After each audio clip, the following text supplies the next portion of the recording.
Olá! Se hoje ainda lutamos contra o preconceito, imagina como era a vida de uma mulher negra, pobre, filha de escravos, que nasceu em 1901, aqui em Florianópolis. Nada fácil. Me refiro a Antonieta de Barros, mulher corajosa. Foi professora, jornalista e primeira deputada de Santa Catarina e primeira deputada negra do Brasil. Teve coragem de expressar suas ideias, de lutar pelo magistério e pelos menos favorecidos. O legado de Antonieta de Barros reflete-se hoje. Além de nome de edifício, escola, túnel e um grande mural pintado no centro da capital que estampa o seu rosto, ela é inspiração em projetos sociais que promovem ações de igualdade social. Nossa convidada de hoje é mestre em História e atuante em movimentos Mulheres Negras, a professora e pesquisadora Carol Lima de Carvalho. O Mulher em Foco está começando.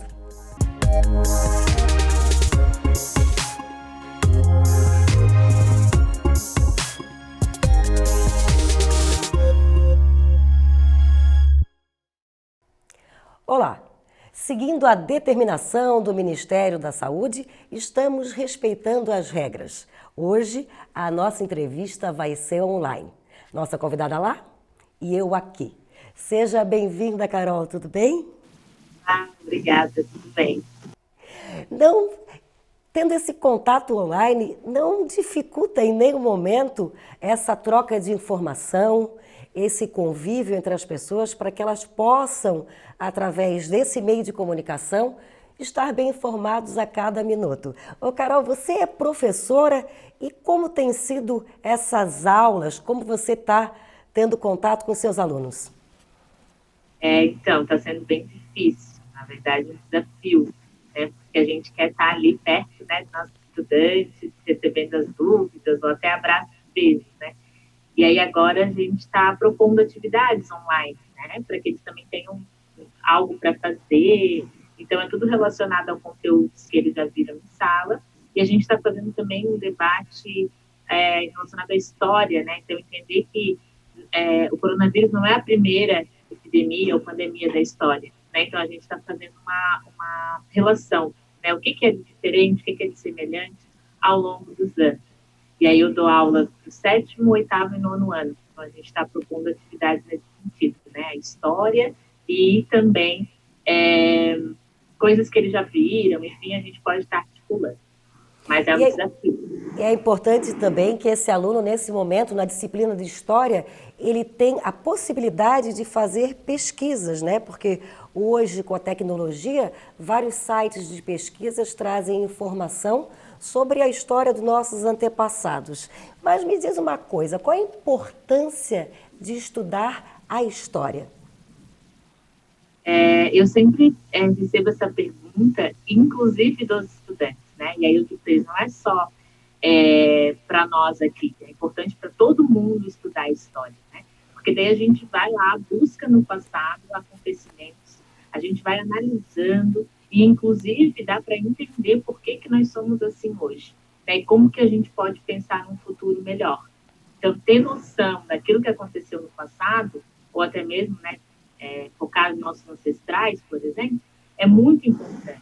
Porque lá pode ter acontecido alguma luta, pode ter construído algum movimento e que refletiu hoje. Então, eu sempre falo, é importante a gente aprender história e ela não só está no passado, ela também é o que acontece hoje. E aí eles sempre ficam bem surpresos, né? Porque eles acham que é tudo no passado. Então, eu sempre foco nisso, a importância de saber o que aconteceu no passado, a gente também entende o presente, pode ter uma noção e uma perspectiva de futuro. E também exatamente isso, né? Saber também que o que está acontecendo hoje faz parte da história de um futuro e saber que essas pessoas que fizeram parte da nossa cidade, da nossa vida, do nosso continente ou do mundo, é a resposta que a gente está vivendo hoje com aquilo que elas fizeram naquela época, né? E hoje o assunto é Antonieta de Barros, essa grande mulher que nasceu no início do século passado, em 1901, é uma mulher de grande força, que viveu um grande desafio. Carol, você, como mulher, como estudante que é e foi, e hoje transmite conhecimento para os seus alunos, qual foi a primeira vez que você escutou falar de Antonieta de Barros? Então, quando eu conheci a Antonieta, tem tudo a ver com o que eu falei antes, inclusive, que foi a busca, né, dessa história, né, a busca desse passado. E eu conheci a Antonieta, ainda estava na graduação, e aí eu fui escolher o tema do TCC, né, que a gente chega no fim, a gente escolhe o tema. Só que aí, por sorte, eu também conheci a Associação de Mulheres Negras Antonieta de Barros. Quando eu vi o nome dessa associação, eu pensei, nossa, quem é Antonieta de Barros? E aí eu quis ir atrás, né, para saber por que essas mulheres estavam homenageando essa figura tão importante. E aí foi o primeiro contato que eu tive, de fato, né, de saber quem é Antonieta de Barros. E aí eu contatei as 4 fundadoras da associação e elas me apresentaram, assim, mostraram livros da Antonieta, mostraram fotos, contaram qual era a relação delas com a Antonieta de Barros.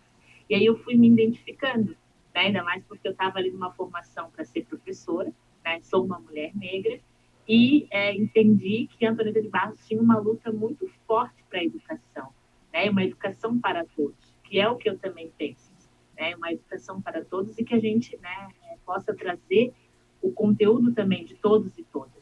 Né? O objetivo não é falar só dos negros, mas é porque os negros não estavam sendo falados. Então, a gente quer uma escola para todos. Né? Então, eu vejo a Antonieta uma figura, assim, uma mulher negra que chegou onde, né, naquele espaço onde era dominado por homens, então ela, né, deve ter sofrido muito machismo e muito racismo também. Então, eu vi a potência que era essa mulher e foi, inclusive, iniciei ali esse meu contato com a Antonieta, com a minha vontade de conhecer o passado e também através dessas mulheres negras da associação.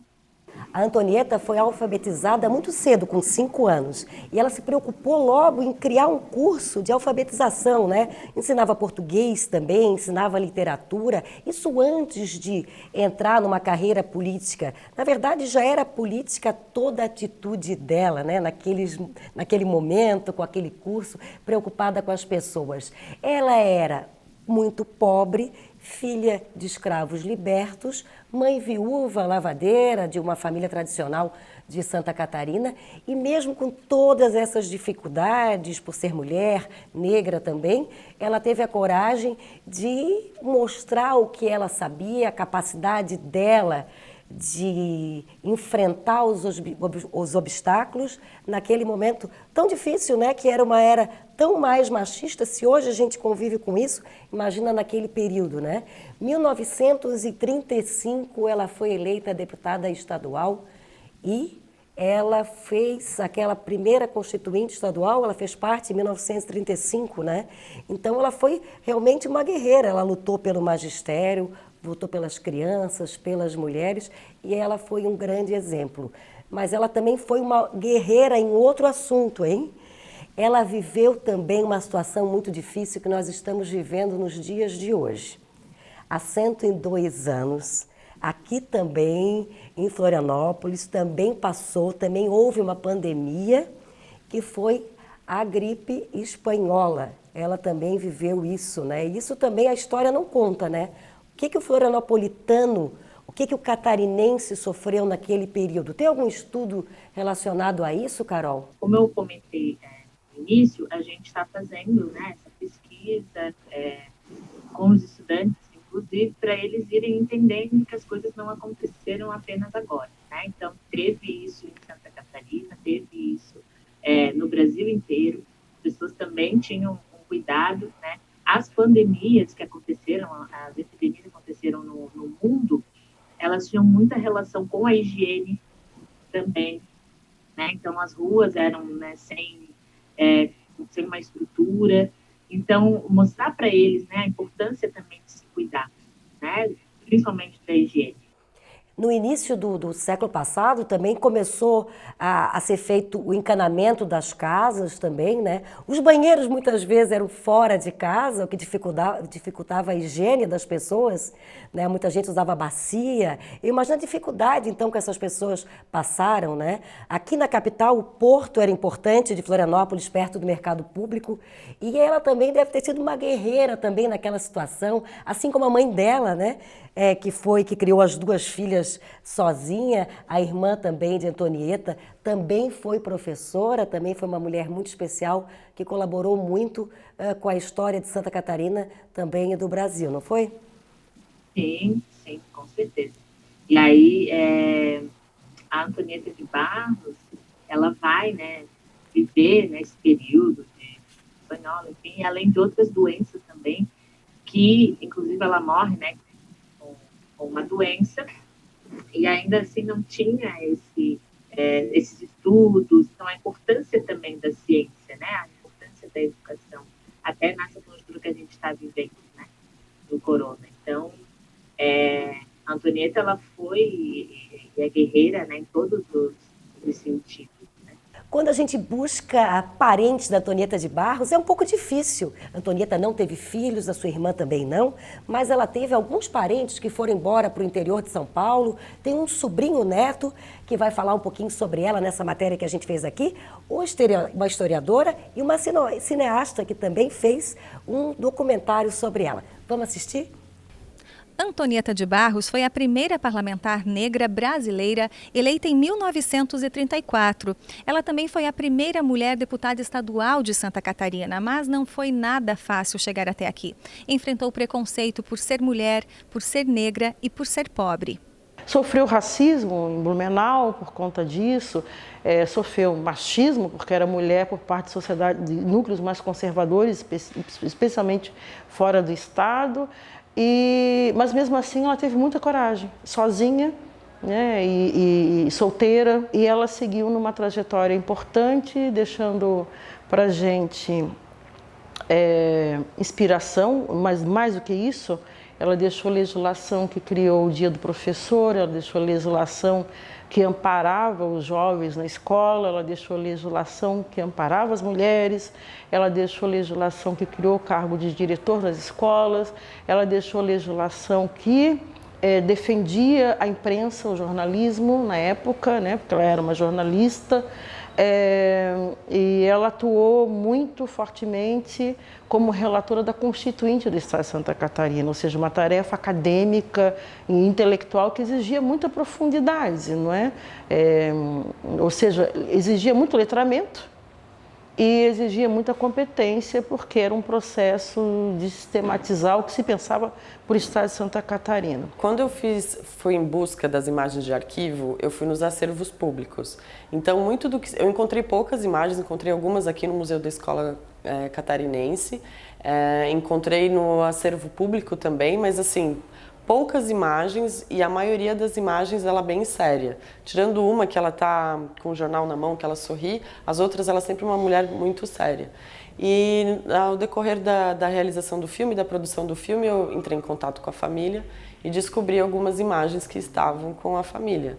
E aí eu tive uma surpresa, assim, na verdade eu tive duas surpresas positivas. Uma de que a Antonieta realmente era uma pessoa assim, mais leve, né? E a outra é que a Leonor de Barros, irmã dela, foi uma pessoa muito importante durante a trajetória, assim. As duas eram professoras, então elas tinham esse apoio, assim, entre elas. E então eu descobri várias imagens das duas viajando, uma inclusive que tem até uma dedicatória, que ela faz uma piadinha, então assim... Acabei descobrindo um outro lado da Antonieta que não está nos acervos públicos, que não é um dado público, mas que pesquisando com a família pude descobrir, né, esse outro lado da Antonieta. Ao longo de sua vida, Antonieta atuou como professora, jornalista e escritora. Sempre defendeu a emancipação feminina e uma educação de qualidade para todos. Embora ela tenha sido deputada, mas sem sombra de dúvidas, o aspecto que mais se destaca na biografia dela é o de ser professora. Uma professora que, junto com a irmã, Leonor, também muito importante para a história da educação de Santa Catarina, constituíram uma escola que estudaram crianças pobres e ricas, os dois extremos, inclusive, né, pobres e ricos, de Florianópolis, e que ela desempenhou o princípio em que ela entendia que era o mais memorável, além da fé, porque ela era muito católica, né, que era o princípio da educação na construção da identidade da pessoa. Esse prédio, o Museu da Escola Catarinense, é um prédio que carrega muitas histórias, inclusive da Antonieta de Barros. Foi um prédio que ela circulou bastante, porque aqui ela se formou normalista, que é o antigo magistério. Ela deu aula aqui para normalistas. Inclusive, uma das fotografias que tem aqui nessa sala é de quando ela foi paraninfa de uma turma que formou, né, de mulheres normalistas. E depois ela chegou a ser diretora do Instituto de Educação, que era aqui. Então, assim, foi um lugar que a Antonieta circulou bastante, viveu bastante aqui dentro, né? Desde muito pequeno, o meu pai, né, que é o neto, o sobrinho da Antonieta, sempre falava, né, da tia dele, de Santa Catarina, e de alguns pontos, né, porque ele também, como nasceu praticamente no trajeto de Santa Catarina para Santos, ele transmitia a informação familiar, né, aquilo que ele ouvia da família. Então ela sempre foi um modelo, né? Como se fosse a atitude que a gente deveria ter em relação à vida, de ensino, de educação, de busca da cultura. Tudo isso era o que a palavra Antonieta representou para a gente desde bem pequeno. Antonieta de Barros morreu em 1952, aos 50 anos de idade. Foi uma comoção na cidade. Eu conversei com professoras que foram alunas dela, né? E elas dizem que foi uma comoção, a cidade toda parou, comércio, funcionários públicos, e ela de todas as classes sociais, né? E se postaram para assistir o caixão saindo da residência dela, que teve um cortejo por aqui até se dirigir para o cemitério do Itacurubi, onde já estava enterrada a mãe dela.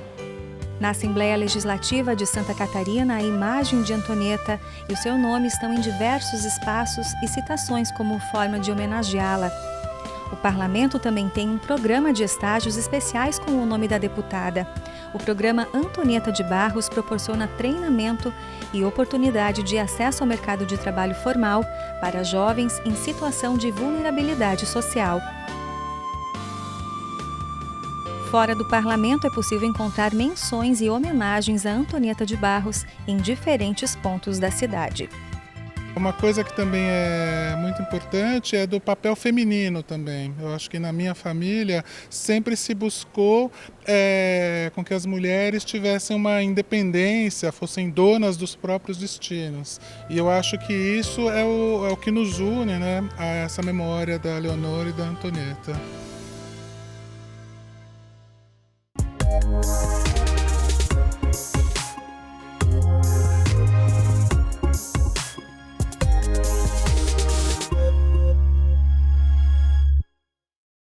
E seguimos o Mulher em Foco de hoje conversando com a professora de História, Carol Carvalho. Carol faz pesquisas também e conhece bastante de história da mulher negra, de Santa Catarina, do Brasil, e a influência que essas pessoas têm na vida do cidadão de hoje. Terminamos o primeiro bloco com uma matéria falando de Antonieta de Barros. As pessoas que falaram na matéria, pesquisadora, um sobrinho neto de Antonieta, falou como os familiares falavam dela, e também a cineasta Flávia Persson, que falou também da dificuldade que ela teve de encontrar material para falar de Antonieta de Barros. Assim, não existe um local especial que tenha todas as coisas dela, ou será que realmente muito pouca coisa foi guardada? Então, falando assim, até quando eu fui fazer a minha pesquisa, também senti a mesma dificuldade de encontrar coisas que tenham feito parte da vida da Antonieta de Barros. Sei que na Assembleia, né, na Federal Legislativa, tem, né, algumas informações, mas eu não encontrei um lugar assim onde tenha tudo, sabe, tudo junto. Não tem, né? Aqui em Florianópolis eu não encontrei. Como era uma pesquisa mais curta, né, que era um TCC, eu não tive tempo de ir, né, em outros lugares, né, para outros estados não, né, em outras cidades aqui de Santa Catarina, eu não tive esse tempo, né, mas eu compreendo, assim, conversei com a Flávia já algumas vezes, a gente compartilhou essa angústia já, né, e aí quando eu assisti o documentário dela, eu fiquei muito feliz, né, com aquelas imagens, porque eu não tinha visto, né, e eu achei muito legal, muito importante. Inclusive, eu exibi, né, no ano passado, no dia do aniversário de nascimento da Antonieta de Barros, lá na minha escola, o documentário para os meus estudantes. E foi um retorno muito bacana. Assim, eles começaram a entender e conhecer quem foi a Antonieta de Barros. Não só pelo nome do túnel, ou não só pelo nome de rua ou nome de escola, né, mas souberam de fato quem foi a Antonieta de Barros. Isso agora, quando as crianças saem no centro de Florianópolis, elas podem realmente comentar, né, sobre aquela belíssima pintura feita por 3 artistas que está lá estampado Antonieta de Barros. E a Flávia, mais interessante nesse documentário, nesse curta Antonieta, ele reflete também, além de muita fotografia, toda a história daquele momento da cidade. Que mudanças aconteciam no início do século passado no centro de Florianópolis, quando os negros foram realmente começaram a ter dificuldade com o crescimento da cidade, mas Antonieta ficou ali, ela morando com a irmã e com a mãe no centro de Florianópolis. Outra característica muito marcante, que é muito estudada hoje pelo pessoal interessado ou em línguas, ou em cultura geral, ou em história, é sobre as crônicas, né? As crônicas que ela escrevia. Com pseudônimo, os jornais que ela escreveu, e ela juntou tudo isso num livro também chamado Farrapos de Ideias. E esse livro de 1937, de Antonieta de Barros, refletiu de uma forma híbrida o que ela sentia, as suas angústias e um pouco do que acontecia no momento. Mas o que estava acontecendo ali no ano de 1937, quando ela escrevia, quando ela era deputada ainda na primeira legislatura, ela estava... O que tinha de conteúdo nessas crônicas? Então, o Brasil, de modo geral, em 1937, estava vivendo ali aquela ditadura varguista, né? E daí mudou também o cenário da história do Brasil. E aí o livro da Antonieta reflete o que ela pensava sobre educação, sobretudo, né, como a gente tinha comentado, uma educação para todos, e também a fé, né, ela era uma mulher de fé. Então, ela escreve muitas crônicas que falam em Deus, né, e também algumas que refletem a conjuntura do Brasil naquele momento, né, que era o fechamento lá do Congresso Nacional, enfim, Getúlio colocou algumas medidas que tiravam a autonomia dos estados, enfim, isso foi um momento bem tenso no Brasil. Sobre a história de Santa Catarina, falando de Antonieta de Barros, existiu algum momento da vida dela, ela viveu 51 anos apenas, que ela pensou em desistir, que ela fraquejou, que não só pelo fato do preconceito em si, por todos os aspectos de vida dela, mas que ela realmente esmoreceu?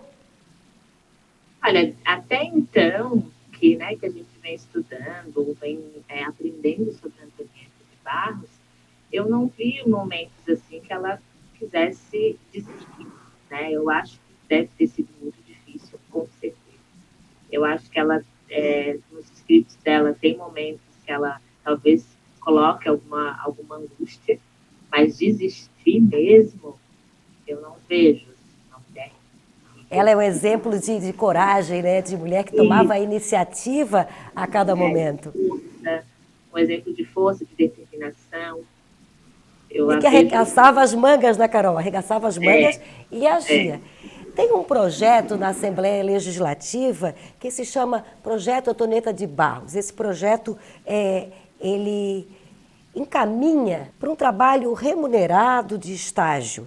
E Esse projeto chama-se Antonieta de Barros, pelo exemplo de coragem e pela a vontade que ela tinha em cada iniciativa para que as pessoas tivessem oportunidades. Sim, sim, com certeza. Inclusive os jovens, né, que fazem parte, tem todo um processo, né, para investigação até de como é a vida desses jovens, e aí dá essa oportunidade mesmo, né, e usar desse programa como uma oportunidade para que eles sejam melhores, enfim, é o que a Antonieta lutava, né? Carol, com relação ao magistério, Antonieta de Barros lutou pela tua carreira também, né? Que reflexos positivos você percebe hoje, depois de muitos anos, que ela fez parte da iniciativa?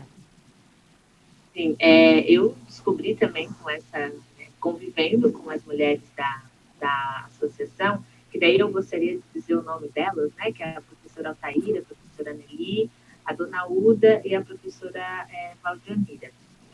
As quatro me ensinaram muito, né, sobre Antonieta de Barros, e aí eu aprendi que a Antonieta também fez um projeto de lei do concurso público, né, e o concurso público para o magistério.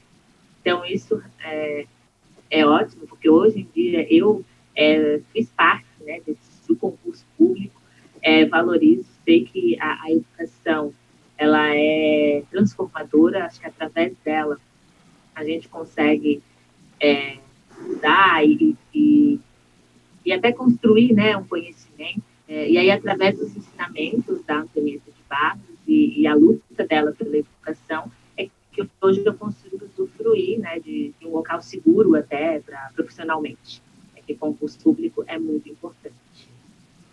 Olha, tá aí um reflexo do que a Antonieta deixou, fora a luta dela a cada momento, desde a maneira que ela escrevia, desde que aquela professora austera, mas respeitada, ela tinha que se fazer respeitar a cada momento, assim como era o perfil dos professores da época, e assim como os professores têm que ser respeitados, aliás, todas as pessoas, independente da cor, da classe social, do sexo e de qualquer situação.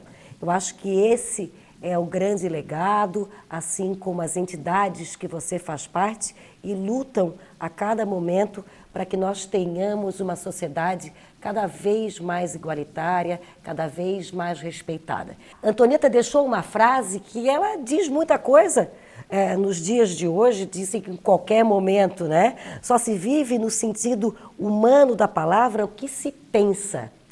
Né? Os outros se movem tão somente. Essa frase, ela realmente queria que as pessoas pensassem e que elas, pensando, as pessoas podem tomar a iniciativa de mudar o mundo e de correr atrás. Carol, eu te peço para que deixe uma mensagem para os dias de hoje, para o que a gente está vivendo hoje. Vocês, mulheres que lutam, nós, mulheres que lutamos, para que nós tenhamos um mundo melhor e que todos possam colaborar de alguma forma para isso. Então, para finalizar, quero juntar, então, essa importância da educação e também pensar no movimento de mulheres negras, né? Através da educação, a gente consegue transformar, né, mundos e mentes. E aí, indicar que as pessoas leiam autores e autoras negras, nesse período, inclusive, de quarentena, multiplicar esse conhecimento e sempre respeitar, né, as diferenças. E desejar, né, e pedir que as pessoas fiquem em casa, aquelas que puderem, e entender que as conjunturas históricas, elas nos mostram aí que não é a primeira vez que acontece, mas que a gente tem que ter a ciência e as informações sempre atentas para vencer mais uma luta. É isso aí, Carol, te agradeço. Que as pessoas aproveitem essa oportunidade, então, para ler mais e tirar desse momento que tem que ficar em isolamento social para estudar um pouquinho mais sobre história e essas pessoas fantásticas que hoje mudaram e mudam a vida da gente. E o Mulher em Foco fica por aqui. Obrigada Obrigada, Carol.